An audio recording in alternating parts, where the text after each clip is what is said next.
Merci au comité scientifique, au comité d'organisation pour ces belles rencontres. Merci de m'avoir invité pour parler d'un sujet qui m'intéresse, qui sont les pneumopathies interstitielles idiopathiques. En 20 minutes, diagnostic TDM et corrélation histologique. Et je voudrais d'abord remercier le service d'anatomopathologie et particulièrement Dr Ayedi qui m'a aidé dans cette présentation puisqu'elle m'a fourni les images histologiques des patients qu'on a explorés donc, dans notre hôpital. Donc je vais faire un bref rappel et je vais vous présenter des cas cliniques. Et vous aurez à réfléchir en vous mettant un petit peu dans la peau de quelqu'un dans une DMD ou une RCP-PID, comme vous l'appelez comme vous voulez.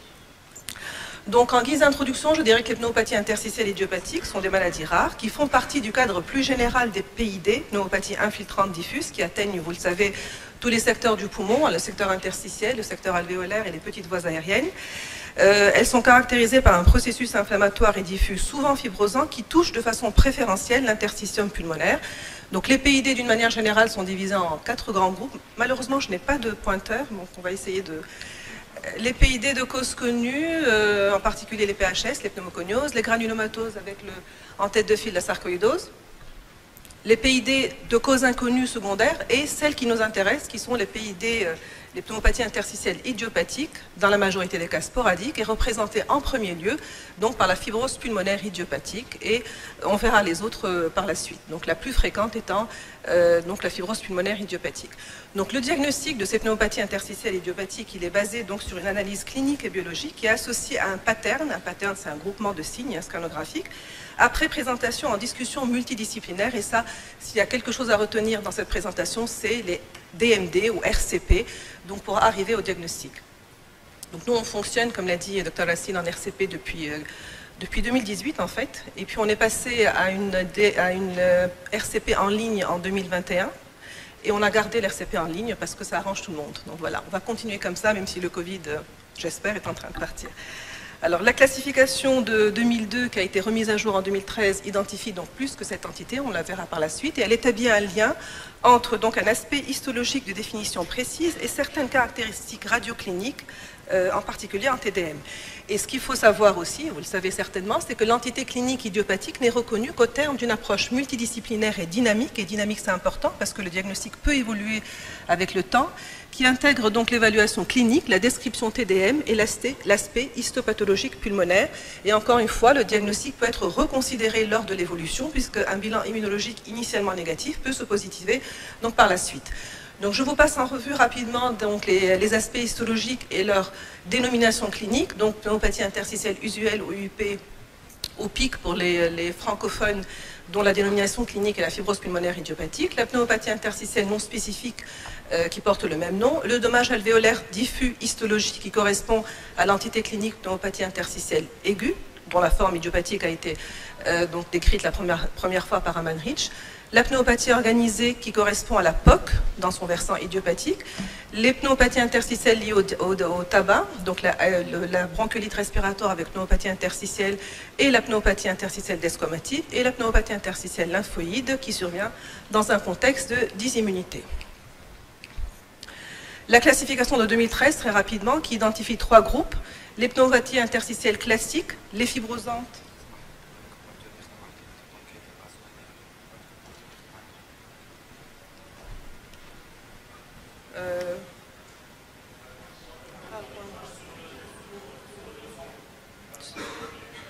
je préfère récupérer le mien. Bon, je m'étais habituée à celui-là, donc je vais le redonner. Du coup, voilà, c'est pas grave. Sinon, je me remets sur place. Voilà, non, je veux revenir en arrière.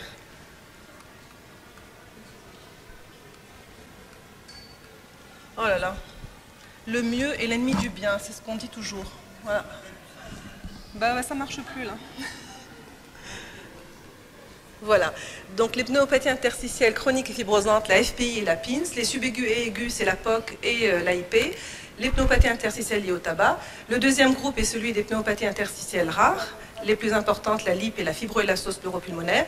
Et enfin, les inclassables, donc qui combinent plusieurs aspects histologiques qui ne permettent pas de poser un diagnostic de certitude. Donc ça, c'est la classification.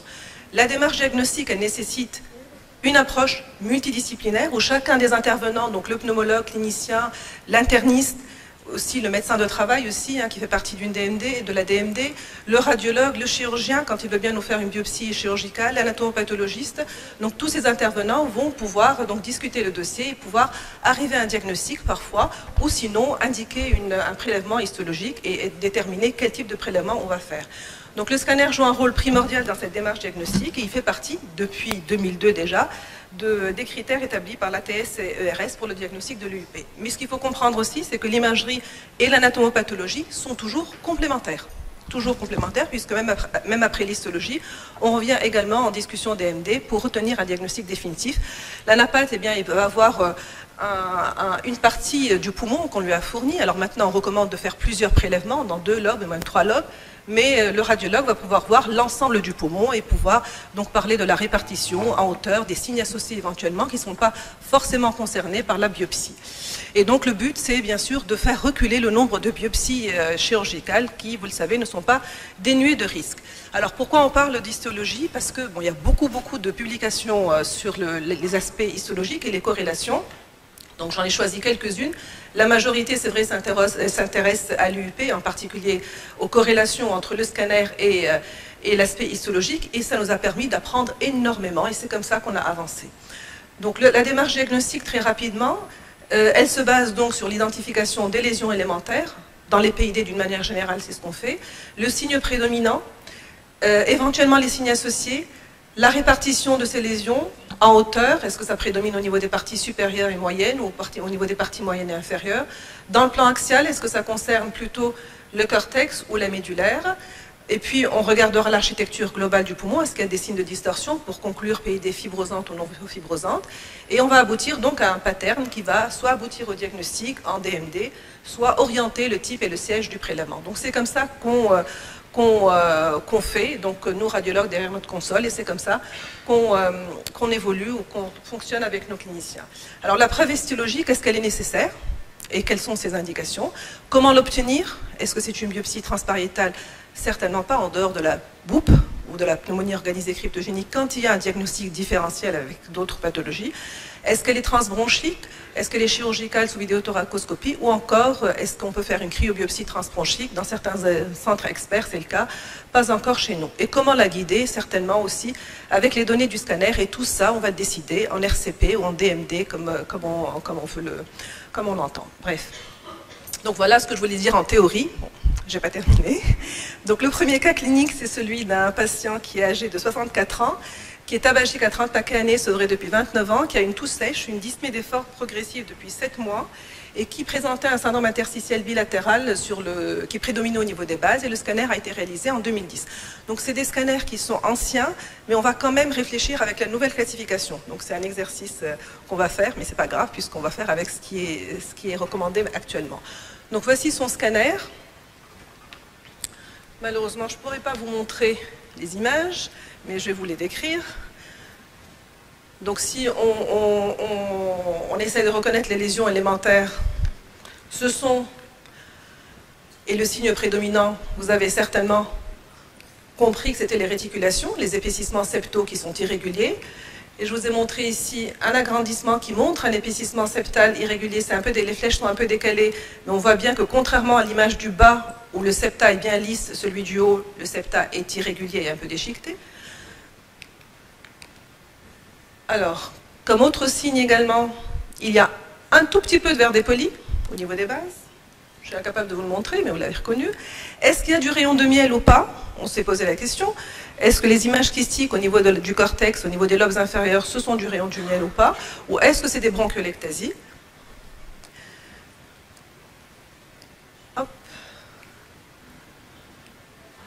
Est-ce qu'il y a une distorsion? Certainement, vous l'avez vu, parce que la scissure sur l'image en bas à gauche, c'est un exercice, vous voyez la grande scissure qui est un peu en zigzag, donc c'est une PID fibrosante. Il y a comme signe prédominant les épaississements septaux irréguliers. Est-ce qu'il y a du rayon de miel ou peu de rayon de miel, ou est-ce que ce sont des bronchiolectasies? On va le voir, et très peu de verre dépoli. La reconstruction, alors ce qu'on fait, ce qui nous aide, c'est les reconstructions coronales et sagittales Et quand on fait du mini-MIP, ce qu'on appelle le mini-MIP, c'est des projections d'intensité minimale pour bien voir le contraste entre l'air intravronchique et le parenchyme, pour bien nous montrer les bronchiolectasies que vous voyez très bien sur l'image en haut à gauche ou même en bas à droite, vous voyez. Donc vous voyez sous ces bronches qui arrivent, je vais y arriver peut-être. C'est pas la météo, hein.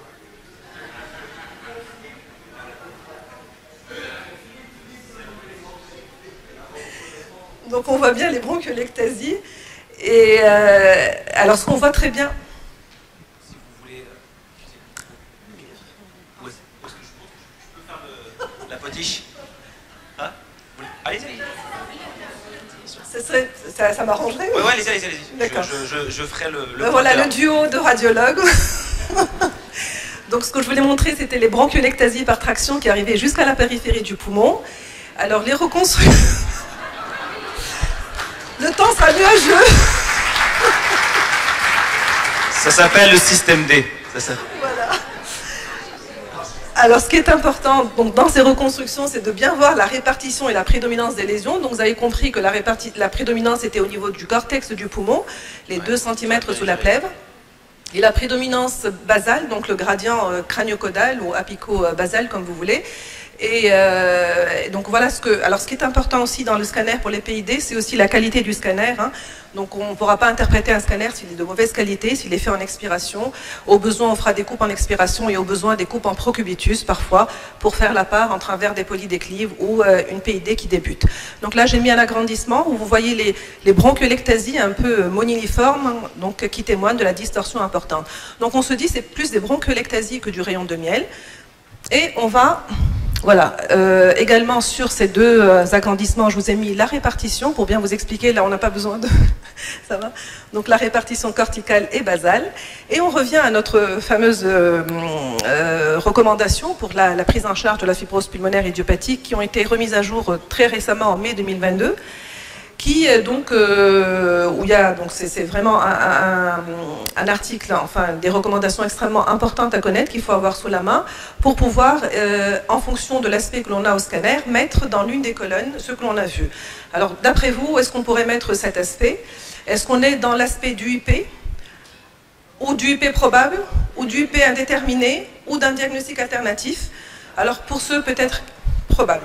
Donc, je rappelle très succinct, très rapidement, les critères pour l'UIP, c'est la prédominance basale et sous-pleurale, l'aspect hétérogène qui rejoint l'hétérogénéité spatiale et temporelle, spatiale surtout, que décrivent les anatomopathologistes. Donc, c'est des zones atteintes et des zones qui ne sont pas atteintes, donc une coexistence de zones atteintes et de zones non atteintes. La possibilité d'une asymétrie des lésions, ça on le sait, et surtout les signes élémentaires, c'est le rayon de miel avec ou sans bronchiolectasie, les épaississements septaux et les réticulations intralobulaires, et quand il y a du verre dépoli, il est très peu important. Et puis, alors ce qu'on a rajouté également dans la nouvelle classification, c'est les ossifications intrapulmonaires, c'est des métaplasies osseuses, en fait, c'est pas des granulomes, c'est des ossifications dans les zones de fibrose. Pour l'UIP probable, la différence avec l'UIP, c'est qu'il n'y a pas de rayon de miel, mais des bronchiolectasies, mais on a toujours cette prédominance périphérique et basale. Pour l'UIP indéterminé, on a une distribution diffuse, mais ce qui est important, c'est qu'il n'y a pas, il y a toujours une prédominance sous-pleurale. Donc elle est très importante, cette prédominance sous-pleurale. S'il n'y a pas de prédominance sous-pleurale, on va basculer sur les diagnostics alternatifs. Et enfin, les diagnostics alternatifs, c'est tous les scanners qui montrent des lésions qui évoquent un autre diagnostic, une mosaïque, un piégeage, une prédominance apicale, etc. Donc on va passer. Donc, vous avez dit probable. C'est ce qu'on s'était dit aussi, puisqu'on avait dit que le rayon de miel était plutôt des bronchiolectasies, mais ça pouvait être également UUP, la première case. Alors, ce patient a eu à l'époque un LBA qui montrait une hypercellularité avec une prédominance éosinophile, et il avait une éosinophilie sanguine également. Et à l'époque, donc, les cliniciens ont préféré faire une biopsie chirurgicale pour asseoir le diagnostic parce que le LBA n'était pas concordant avec celui d'une fibrose pulmonaire idiopathique avec trop d'éosinophiles. Donc, je rappelle la formule normale du LBA. Et donc, il a eu une biopsie chirurgicale. Et je vous montre les images d'anatomopathologie. Donc, à gauche, vous avez la fibrose mutilante qui dissocie le parenchyme pulmonaire avec l'aspect hétérogène qui est décrit par les anatomopathologistes. Au milieu, les images kystiques en rayon de miel, les structures alvéolaires qui sont distendues. Et tout à fait à droite, le foyer fibroblastique qui est au milieu. Bon. Et puis, donc, on a les 4 signes cardinaux de l'UIP, l'atteinte disséminée hétérogène, la fibrose mutilante, le rayon de miel et les foyers fibroblastiques. Et donc, le diagnostic d'une UIP a été retenu par les anatomopathologistes, rediscuté parce qu'il n'y avait aucun élément, en fait, l'hyperéosinophilie n'était plus retrouvée par la suite, et donc les cliniciens n'ont pas retenu une cause associée ou une pathologie associée. Et avec cette discussion sur le tableau à double entrée, le diagnostic de fibrose pulmonaire idiopathique a été retenu. Donc vous savez, comme je l'ai dit, qu'après l'histologie, on revient également en discussion multidisciplinaire pour confronter l'aspect TDM à l'aspect histologique et retenir un diagnostic définitif. Donc voilà, pour répéter encore que la discussion continue même après l'anapathe. Donc je passe sur l'évolution qui était malheureusement défavorable avec des exacerbations aiguës et un décès à la suite d'une IRA. Le deuxième cas clinique. Le deuxième cas clinique est un cas clinique d'un patient qui a 65 ans, qui était dyspnéique depuis quelque temps et pour qui on avait un recul de 4 ans sur la radiographie du thorax. Donc on voit sur la première radiographie un syndrome interstitiel périphérique et qui prédomine aux bases.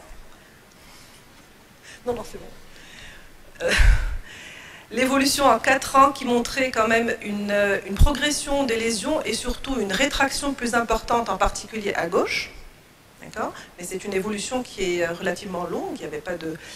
Et le scanner que vous voyez ici, et je n'ai pas besoin de pointeur pour vous montrer les images kystiques en rayon de miel qui sont évidentes, n'est-ce pas? Voilà. Donc tout à fait, avec la prédominance corticale. Alors regardez bien, est-ce qu'il y a autre chose?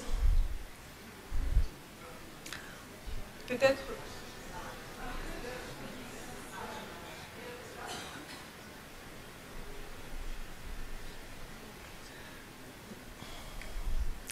Donc on va passer aux reconstructions pour faire joli. Alors c'est des reconstructions en mode mini-MIP, hein, on voit bien le contraste entre l'air du rayon de miel et le reste du parenchyme pulmonaire. Donc on voit bien la répartition, la prédominance aux bases, la prédominance aux lobes inférieurs et la prédominance corticale évidente. Donc là, est-ce qu'on a besoin d'aller faire une biopsie pour ça? Certainement pas. Est-ce qu'il y a autre chose qui vous embête?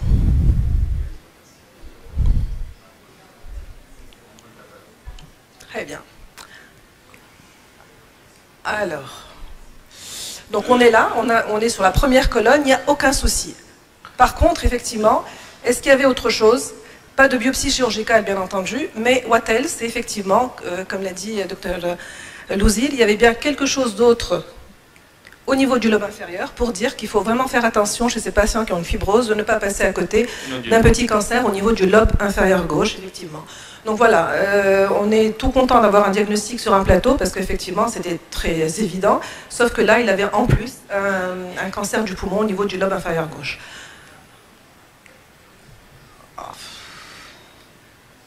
Bon.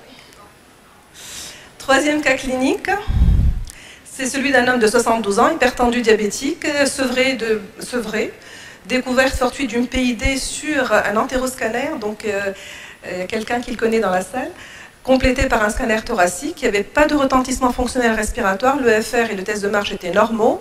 Il avait eu un LBA qui était hypocellulaire avec une formule que vous voyez, pas de cellules tumorales et le bilan étiologique était négatif. Donc je vous montre son scanner.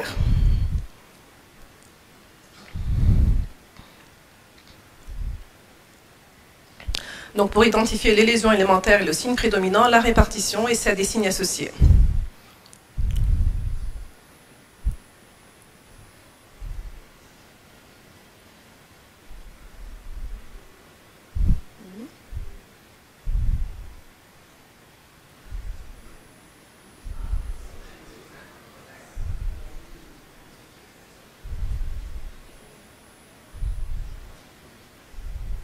Les reconstructions sagittales et les reconstructions en mode mini-MIP, juste pour vous montrer cette bronche qui va très loin dans le parenchyme pulmonaire et donc qui témoigne d'une distorsion architecturale avec une bronchiolectasie.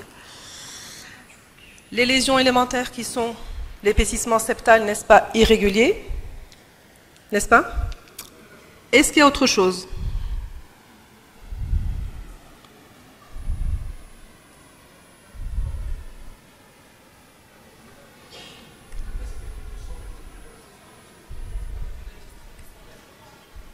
Et ben voilà, il y a autre chose. Il y a un petit nodule au niveau du segment apical du lobe inférieur gauche que l'on voit également sur la reconstruction coronale, juste là. Ah, ça marche, voyez? Donc il y avait quelque chose au niveau du lobe inférieur gauche. Quand on revient à notre fameux tableau, où est-ce qu'on va mettre ce patient?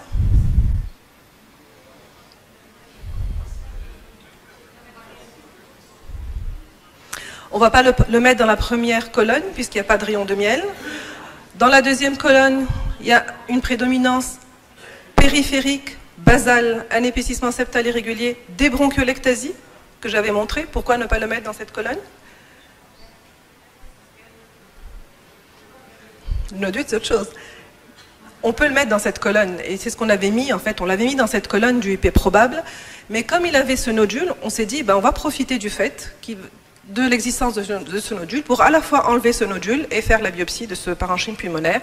Et effectivement, donc, le nodule était un nodule bénin et le diagnostic était celui d'une UIP avec encore une fois la fibrose mutinante, l'hétérogénéité spatiale, la coloration au trichrome de Masson qui colore la fibrose. Donc c'était une fibrose évidente avec des images en rayon de miel, donc des structures alvéolaires distendues, des cavités aériques, les foyers fibroblastiques ici. Docteur Haïd va être contente, parce que je fais de la napate comme elle.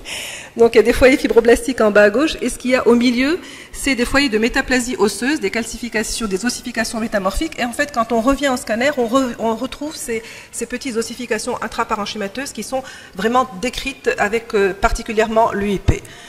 Donc ce n'est pas des granulomes, mais c'est décrit histologiquement avec l'UIP. Donc voilà, et c'est même retrouvé dans la première colonne, dans la description de l'UIP, sur les nouvelles recommandations de 2022.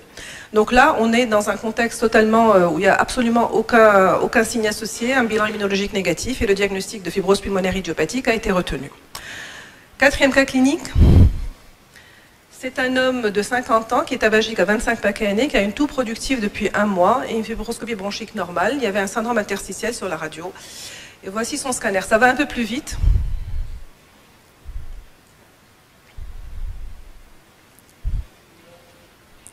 Vous voulez qu'on reprenne? D'accord.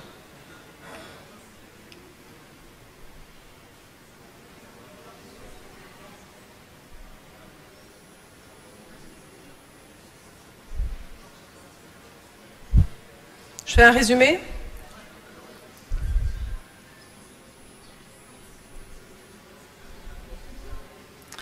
Alors, il y a de l'emphysème, certainement.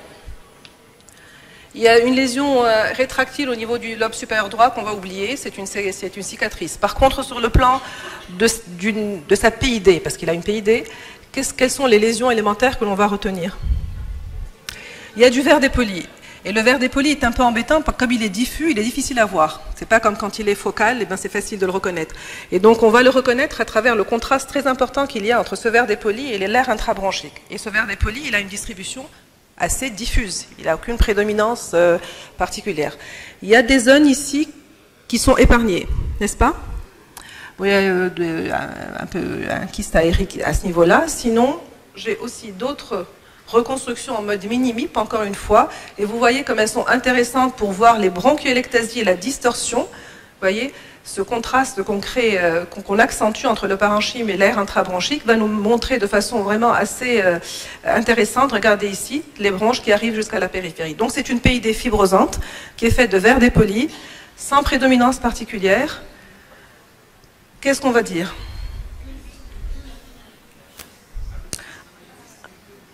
Alors, je reprends les images. Qu'est-ce qu'il y a d'autre à part le verre dépoli? Est-ce qu'il y a des épaississements septaux? Un petit peu, quand même. Sur l'image complètement à droite que j'ai agrandie, il y a un épaississement septal irrégulier, mais le signe prédominant, on va garder le verre dépoli. Des bronchiolectasies par traction et des zones qui sont un petit peu, pas vraiment un poumon en mosaïque diffus, mais quand même des zones qui sont épargnées. Donc, on ne va certainement pas retenir le diagnostic d'une UIP, n'est-ce pas? Donc on va barrer l'UIP, et qu'est-ce qu'on va évoquer?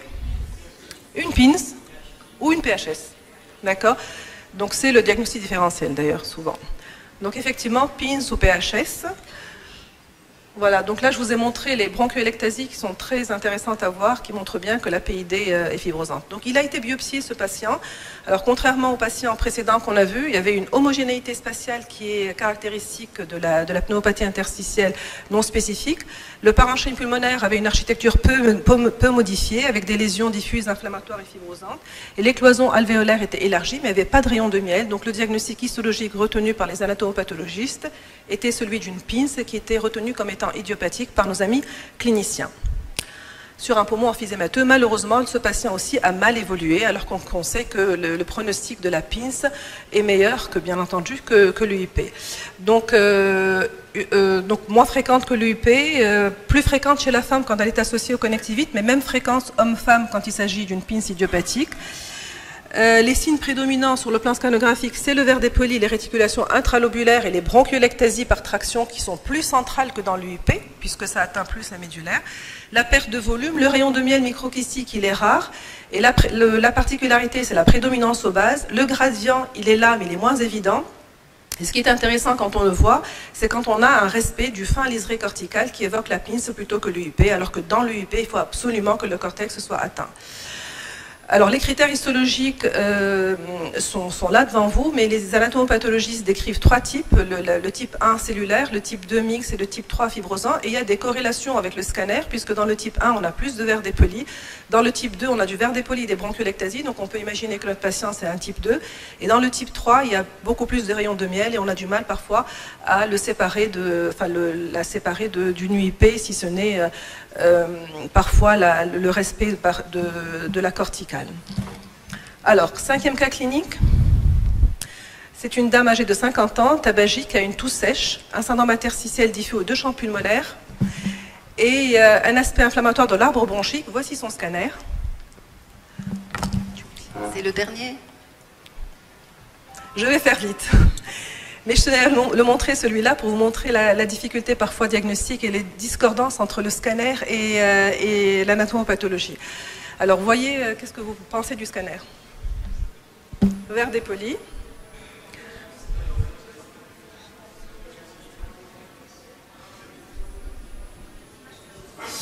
Des images kystiques. Effectivement, quand on agrandit, on voit ici qu'il y a des images kystiques. Mais est-ce que c'est du rayon de miel? Non. Le rayon de miel, vraiment, c'est des cloisons épaisses de 3 mm. Effectivement, il y a des épaississements septo-irréguliers qu'on voit bien, il y a même des réticulations intralobulaires. Il y a une prédominance qui est au niveau des lobes inférieurs. Elle existe, cette prédominance. Alors, on s'est posé la question, est-ce que ces lésions kystiques, c'est du rayon de miel ou pas? Est-ce que c'est des lésions d'emphysème avec du verre dépoli? Ça peut donner un aspect trompeur, un emphysème sur un fond de verre dépoli. Ou est-ce que c'est de l'emphysème avec la fibrose, la fameuse AEF, ou Airway Enlargement with Fibrosis? C'est une nouvelle entité dont on parle de plus en plus. C'est de l'emphysème associé à la fibrose. Donc on s'est posé la question, est-ce que ça pourrait être ça? On revient à notre fameux tableau. Est-ce qu'on pourrait mettre cette dame? Certainement pas dans la première colonne, ni dans la deuxième, ni dans la troisième. Est-ce qu'on va la mettre dans la troisième ou dans la quatrième? Voilà. Et donc le diagnostic a été fourni par l'histologie. Alors juste un mot sur le rayon de miel pour vous dire qu'il y a une mauvaise concordance interobservateur dans le diagnostic du rayon de miel, même si ça paraît évident. En particulier le diagnostic différentiel avec l'AEF que vous voyez ici, avec des images d'emphysème associées à des réticulations et des épaississements septo-irréguliers. Et à votre droite, vous avez une fibrose, une UIP typique avec un rayon de miel. Et les images sont tirées de cet article avec à gauche l'AEF qui respecte la corticale et à votre droite la fibrose pulmonaire et l'UIP qui atteint le cortex pulmonaire. Et juste pour vous dire, en fait, vous montrer différents aspects d'un rayon de miel sur le scanner, pour dire qu'il n'y a pas forcément de concordance avec la nappate. La fibrose commence au niveau des cloisons alvéolaires et quand les fibroblastes s'installent, il y a un collapsus des alvéoles. Et quand on a un collapsus alvéolaire, on peut avoir un simple verre dépoli. Donc à gauche, vous avez du rayon de miel typique. Juste à côté, vous avez du verre dépoli cortical avec des broncholectasies. C'est un rayon de miel histologique. Là, vous avez du rayon de miel, c'est la patiente qu'on va voir, et pourtant ça ressemble à une AEF. Et là, vous avez un simple épaississement septal irrégulier et c'était du rayon de miel histologique. Donc cette dame a eu une biopsie du segment latérobasal et vous voyez, c'est un aspect typique pour les anatomopathologistes d'une UIP, alors que sur le scanner, ça ne l'était pas. Donc là aussi, on n'est pas bon au scanner et donc on va aller en discussion multidisciplinaire vers une biopsie chirurgicale pour confirmer le diagnostic. Voilà, et donc on revient parce qu'on a regardé l'image scanographique juste à l'endroit où a été faite la biopsie, qui a été faite sur le segment latérobasal, pour revoir si les images histologiques correspondaient vraiment à ce qu'on voyait au scanner, et c'était du rayon de miel. Vous me dites quand je vais m'arrêter. Je peux C'est un peu court, sinon... Encore 2 cas cliniques, juste pour fixer les idées. 2 ou pas 1. Donc là, c'est... Je passe sur celui-là parce qu'en fait, c'est une pneumonie organisée typique. Pas besoin d'histologie quand on a l'évolution radiologique avec la labilité des lésions.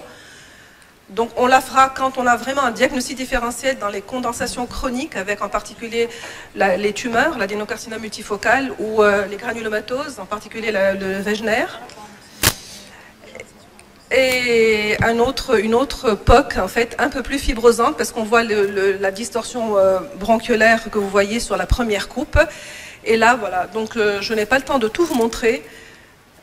Je vais juste peut-être pas vous parler des pathologies liées au tabac, parce qu'on n'a pas forcément besoin d'une histologie pour retenir le diagnostic. C'est souvent à l'arrêt du tabac et parfois à la corticothérapie, à l'évolution scanographique qui montre bien une disparition des lésions que vous voyez ici. Et donc le diagnostic peut être retenu sur l'aspect scanographique et sur les données du LBA qui est macrophagique. Donc on n'a pas besoin d'aller jusqu'à la biopsie. Et peut-être pour terminer, une pathologie qui est rare, que je dois à Dr Marie-Pierre Debré, qui est une amie du Club Thorax, un homme de 40 ans, non-fumeur, tout chronique, syndrome restrictif sévère, PID qui évolue depuis 20 ans, avec une biopsie qui avait montré un aspect compatible avec une PIC. Le bilan immunologique était négatif, pas de cause médicamenteuse, pas d'infection, pas d'antécédent d'infection respiratoire répétée. Et il était proposé pour une greffe pulmonaire, et cette greffe pulmonaire, donc juste avant la greffe, ils ont fait un scanner forcément, avec un aspect typique de fibroélastose pleuropulmonaire, avec ces condensations sous-pleurales, biapicales, cet élargissement important de la graisse extra-pleurale. Et puis ce qui est intéressant, c'est le fait qu'il y a une limite nette entre l'atteinte apicale et le respect des lobes inférieurs et des parties moyennes des poumons. Donc vous avez le poumon ex vivo qui montre donc ces lésions de fibroélastose, et la coloration qui met en évidence les fibres d'élastine. Donc pour conclure, je dirais que l'approche est nécessairement pluridisciplinaire, et donc encore une fois le rôle des DMD ou des RCP. Ces corrélations histo-TDM nous ont permis une meilleure connaissance de l'aspect TDM de ces PID, de cette pneumopathie interstitielle idiopathique. Donc on a beaucoup appris grâce à ces corrélations, et on a pu justement identifier des patterns qui permettent maintenant de surseoir à ces biopsies qui ne sont pas dénuées de risques. Il faut connaître les limites de la TDM, j'ai essayé de vous le montrer. On n'est pas forcément bon, et quand on n'est pas bon, on va indiquer le type de prélèvement et le siège de ce prélèvement pour arriver à un diagnostic histologique, et encore une fois, rediscuter et retenir le diagnostic final en DMD. Voilà, désolé du temps que j'ai pris. Merci.